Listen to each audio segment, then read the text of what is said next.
How are you today? I'm good. How are you, Levy? I'm tired. I've been working a lot outside today.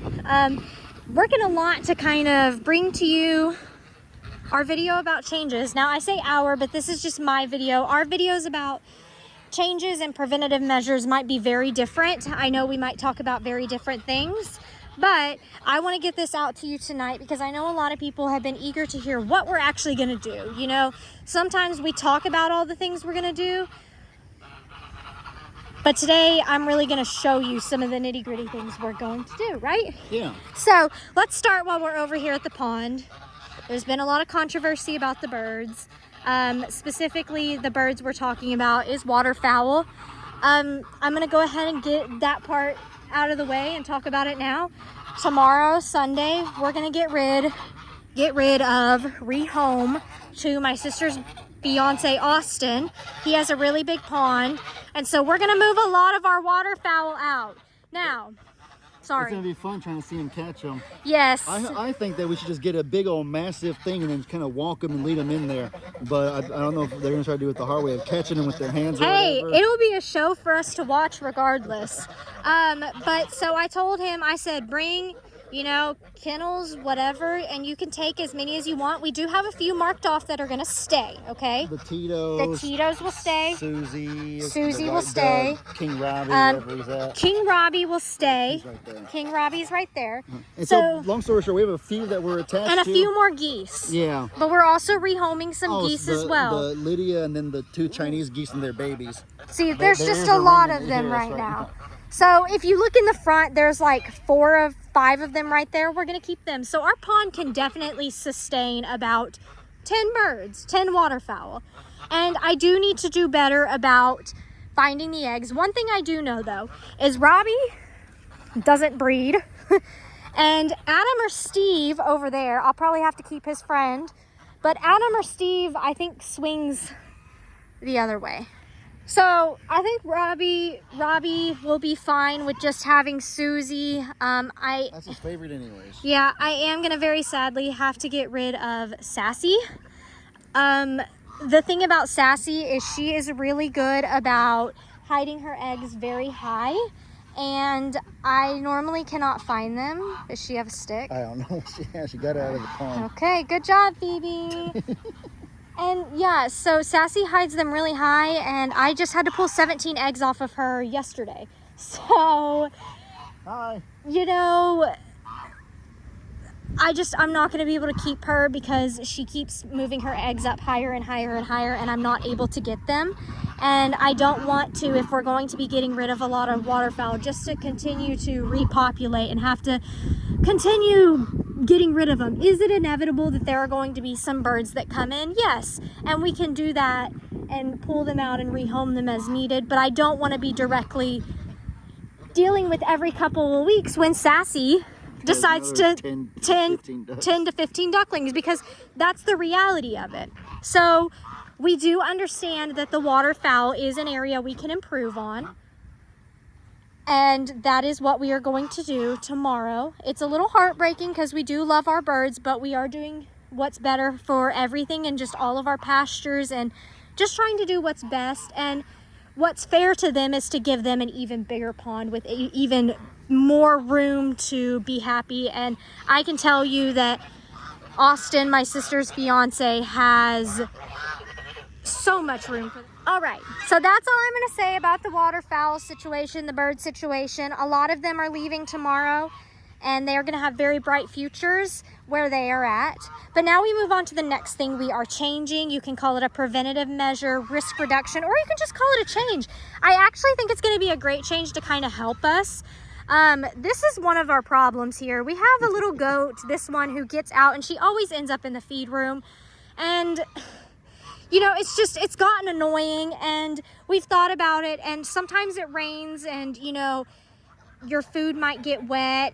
You know, just lots of things can happen with foods. You can have cats get into feeds. A whole host of things can happen. Long story short, it's a great way to keep everything extra fresh. Yes, so we have these feed and seed buckets. They are waterproof if you lock them the right way. So that is going to be key, is locking them. As a matter of fact, I might as well do the honors right now. Are you gonna do whole corn in there, or are we just gonna keep whole corn for the winter? Probably we should keep it for the We'll winter. do cracked corn. Yeah, we normally do cracked corn now for birds and then whole corn for the winter, but let's go ahead and do the all flock. And so we do feed our birds all flock, and we will just pour them in here, and then, oh, yeah, he's ready. It's not feed time yet. We can't do feed time in the middle of Mom's video because y'all get too loud and crazy. So he's gonna pour this in here, and at every area where we feed, there will be a bucket with the specific feed for that area. Now, for right now, we're just gonna put all flock in here. But a lot of times we will mix in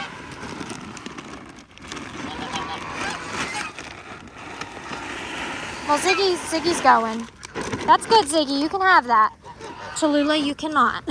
Sorry, y'all, this is a lot.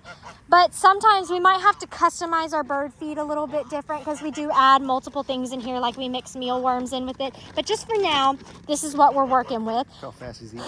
I know, he's happy. It's because he knows that we're going to close it on him. I know. I'm going to let him for a minute.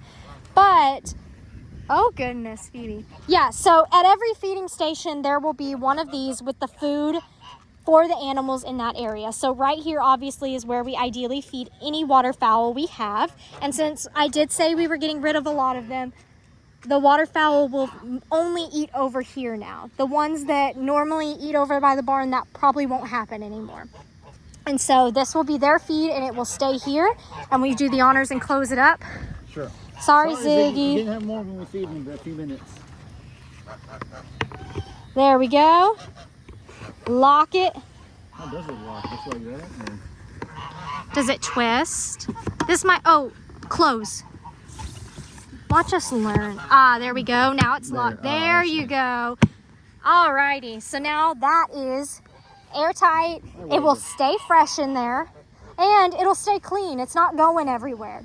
So there's that one. We also have this additional one. Kind of talking about how we might move where the pigs eat. We might change up some of their stuff yet, but we do have another one here for another feed if we choose to put mealworms and scratch grains in here, whatever. We have another one over here. These are subject to be moved around, so you might see them kind of everywhere, but these are the first two stations. Wilbur says, feed me. He's excited. So fast, Phoebe and Ruth. I know. All right, it's time to move on to our next area and to take this with us and that. All right, so now we're walking over towards the donkey area and the littles area. You know, we're doing a lot with cleaning and sanitizing. I can't show you the cleaning and sanitizing because I've already done that for today. We still need to finalize. Now I'm going to explain these new feeders we're getting. We do not have all of them yet, so we're still using our trots, and we're going to keep our trots too, just as an extra feed place for our littles in case they start fighting for food and getting a little aggressive again. But these new feeders, you've probably already seen them at Longhorn Lester's, but we're really excited about them. There's Jill. Hi, Jill. You got all the way over here, Adam or Steve? All right, so it doesn't look the absolute best right now because I haven't done my evening clean yet because I'm here talking to y'all. But, I mean, it's pretty decent. But, like I said, haven't done my evening clean yet. So we have our donkeys area. Again, we just need to pour everything in. We just kind of set this out so you could kind of get a view of it. This was the only feed they had at the store, so we might save this one. We need to see if this one has the right amount of copper that Angel can have, because, fun fact, if you didn't know, sheep can have copper, and they actually have to have copper, but the difference between too much, how would you word it? There's a very fine line between what they need and when it becomes toxic for them. They need a very specific amount of copper. That's the best way to put it. The amount that's too little and the amount that is too much is really, really close together. It's a really fine line. Small middle ground. So, you know, when you read these, I'll show you. When you read them, it'll tell you copper minimum and copper maximum. So I just need to look it up. We've been using All Stock, which has the correct amount of copper for him. I don't even think it has any copper in it. No, I think it has a minimum. Yeah, a teeny bit. And so I don't know if they're the same, but The all stock does say for sheep and goats, and this one is just goats, so we might not use this one right now. We can always give it to somebody else on the hill if need be. Yeah. But just for presentation purposes, this is our goat box. And then what we're gonna do, you can see the ABCs have the first of our new feeders. You put the hay up top, and then on the bottom is where you put the grain. And so we will get more of those, probably 3.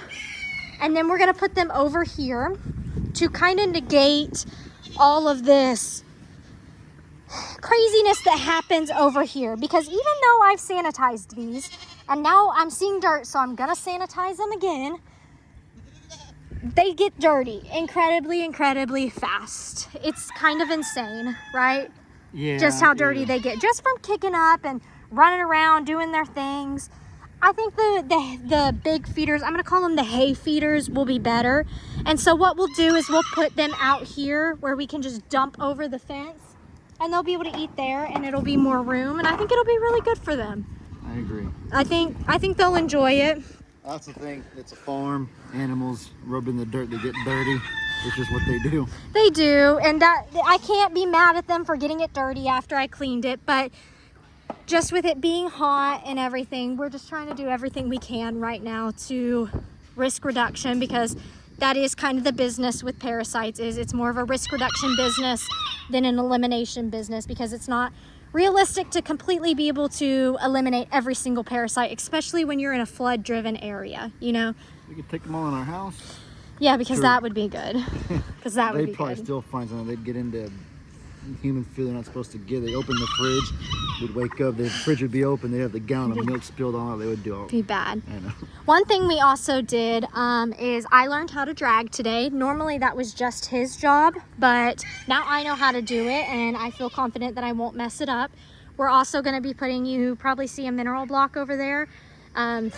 They went to town on it today because it's something shiny and new. That's what they do. There ain't much messing it up, love. They're just driving in a circle with the drag. Well, no, I'm talking about running over it backwards and that kind of thing. You know, just you got to be kind of aware that you've got that. Yeah. And another thing we're just doing, just kind of as usual, something we've already been doing is scrubbing the waters, bleaching the waters. We do it more often in the summer because bacteria grows. And so we're just keeping the waters clean, giving them fresh water because it is hot and they need water. What else? I was really sad, so I'm still waiting. So sad. I have worked my butt off to sweep this barn, but it is so hard to sweep the barn, right? Yeah. It's so hard. So what should you use? Probably the blower. But the blower's batteries are charging. And there's not an alternative right now because those are dead as well. You can blow it like flares. Yeah, no. So I'm sad I can't show you what I did over there, but it will get cleaned. Maybe it's charged now. The last thing I want to show y'all that we're kind of doing, and this will be a weekly check, is FAMACHA. Let's do somebody who will sit still for me would probably be Gus. So your FAMACHA test is directly related to anemia and how much, I don't know how to word it, like the good blood cells they have. If they're your red, anemic I think it correlates to your red blood cell count. Yes. And so it's just a sign of good, healthy blood volume, circulation amount, all that stuff. And so you can check their gums, of course, but if you're truly, the true test is their eyelids. And so, you know, our goats did come back with good numbers and their eyelids do reflect that. And we're on annual dewormers, don't worry. We are on a little bit of a different schedule than the Longhorn Lesters. Ouch. I think Lester and Jamie had said something about when they were due next, and I think our dates are a little bit different because we wormed, we did an extra deworming. Hi. Yes. My boy. We did an extra deworming after the flood and the hurricane. So our deworming schedule is a little bit off from theirs, but we still do it every quarter change or every change of seasons, however you would like to word that. But anyways, let's look at Gus. So this might look a little bit rough. I'm no expert, but I think I've got it pretty decently where I can tell. All right, so what you do is you come to their eye, and it's gonna look like I'm pressing down hard, but I'm not. So you just kind of push there, and you see that this is their normal eyelid. But do you see how when I push, you can see even more of it? Oh, yeah. You see all that redness, all that pinkness? Yeah. That is a good FAMACHA score. That means he does not have parasites sucking all of the red blood cells out of him. Unfortunately, I did not know this was a thing we could do. And we know now. We always learn from something, and that is something I am really glad to have been able to take away from this, is we are able to learn. There's always something you can learn from, and this is a big thing. And maybe it can be good for other people to learn too, because nobody goes around looking at eyelids every day or whatever and stuff like that, but we have it as a part of, it's going to be a part of our routine now along with everything else. A weekly so thing. It can be beneficial for anybody with, even with dogs and cats is beneficial. You can check it with dogs and cats too. So, you know, also look up the chart, look up, if you're gonna do it, I suggest looking up a video on how to do it so you can see the kind of pressure to do it. And what I do is we'll do once a week, we'll go around and we'll check everybody that'll let them get their hands on us. And that's, y'all are ready, huh? We're also just keeping everything super clean. I'm really, Gus. I'm really proud of how it looks right now over there, and just dragging, and again, just keeping everything super sanitary. But these guys are ready to eat, y'all, so I need to go ahead and bleach these down again so they can eat on some clean trots, because that is life right now. But anything for these babies, anything for your sweet faces. Do you have anything else you want to add? No, that about sums it up, Livy. I do want to say, y'all, we might sound very, sorry, there's just a lot happening in the background. We might sound very upbeat. It's not all sunshines and rainbows, you know. When you lose an animal, there is grief. And we are definitely still grieving and trying to process all of this, but we want to do what's best for our animals that are with us right now, and that's definitely what we're trying to do. And like I said, I've said it a couple times now, I can't even imagine if we're having a hard time finding closure, how you're having a hard time finding closure, because I cannot even imagine, as a viewer who loves these animals just as much as we do, you don't get the kind of closure that we do. And so just know that we are thinking and praying for y'all as well, as we are grieving this too, because y'all are grieving this loss as well with us, because we do know that you love them. But we're doing everything we can to do the best for them. Little freckle face. That's my Cupid. That's my Cupid. But with that said, y'all, I hope you enjoyed watching us talk through our new home improvement project. Okay, whatever we want to call it. It's getting late, it's getting loud, and I can't think.